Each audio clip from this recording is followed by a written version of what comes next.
স্বাগতম engineering solution বাংলায়। আমি সৌমেন্দ্র ঢালি রয়েছে আপনাদের সঙ্গে আরো একটি নতুন ভিডিও নিয়ে হাজির হয়েছে আপনাদের সঙ্গে। আজকের ভিডিও শেষে আমরা জানতে পারবো সিঙ্গেল ফেজ মোটরে কেন ক্যাপাসিটর ব্যবহার করা হয় এবং ক্যাপাসিটরের কাজ কি, ক্যাপাসিটর আমরা কাজে ব্যবহার করি। সিঙ্গেল ফেজ মোটরে ক্যাপাসিটর ব্যবহারের কারণটা কি, থ্রি ফেজ মোটরের ক্ষেত্রে বা থ্রি ফেজ মোটরে আমরা যখন ব্যবহার করি তখন কিন্তু থ্রি ফেজ মোটর পরিচালনার জন্য ক্যাপাসিটর আমাদের প্রয়োজন হয় না।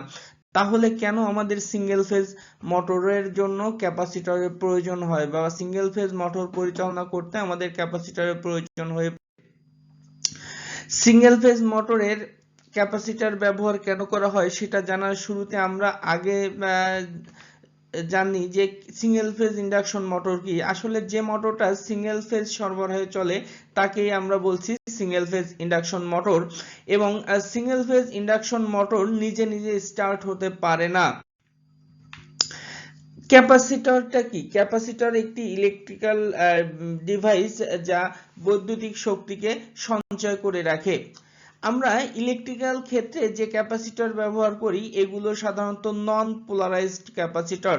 ডিসির ক্ষেত্রে আমরা পোলারাইজড ক্যাপাসিটর ব্যবহার করি যেখানে পজিটিভ এবং নেগেটিভ টার্মিনাল মেনশন করা থাকে, কিন্তু এসি সরবরাহের ক্ষেত্রে আমরা যে ক্যাপাসিটর ব্যবহার করে থাকি এখানে কিন্তু উল্লেখ থাকে না। আমরা চিত্রে দেখতে পাচ্ছি একটি সিঙ্গেল ফেজ ইন্ডাকশন মোটর বা একটি সিলিং ফ্যান, যেটাই আমরা বলি না কেন। এখানে স্টার্টিং কয়েলের সাথে আমরা একটি ক্যাপাসিটর ব্যবহার করেছি এবং স্টার্টিং কয়েলের সাথে ক্যাপাসিটর ব্যবহার করেছি, রানিং কয়েলে কিন্তু আমরা কোনো ক্যাপাসিটর ব্যবহার করি নাই।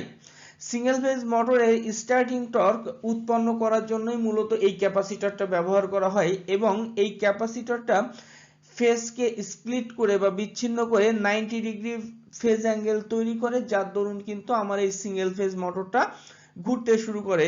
থ্রি ফেজ মোটরে কিন্তু নিজস্ব ফেজ অ্যাঙ্গেল আছে, প্রতিটা ফেজে 120 ইলেকট্রিক্যাল ডিগ্রি, কিন্তু সিঙ্গেল ফেজ মোটরে কিন্তু এই যে আপনার সিঙ্গেল ফেজের ভিতর কোনো অ্যাঙ্গেল নাই।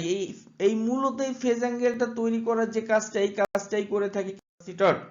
ক্যাপাসিটর স্টার্টিং টর্ক তৈরি করা ছাড়াও আরো কিছু কাজ করে থাকে, যেমন মোটরকে ওভারলোড ক্যাপাসিটি বৃদ্ধি করে, উন্নত মানের পাওয়ার ফ্যাক্টরে কাজ করে, মোটরের ফেজ অ্যাঙ্গেল বা টর্ক অ্যাঙ্গেল তৈরি করে মোটরকে ঘোরাতে সাহায্য করে, মোটরের এফিসিয়েন্সি বেশি পাওয়া যায়, স্টার্টিং টর্ক বেশি হয় এবং মোটরকে শান্তভাবে চলতে সাহায্য করে।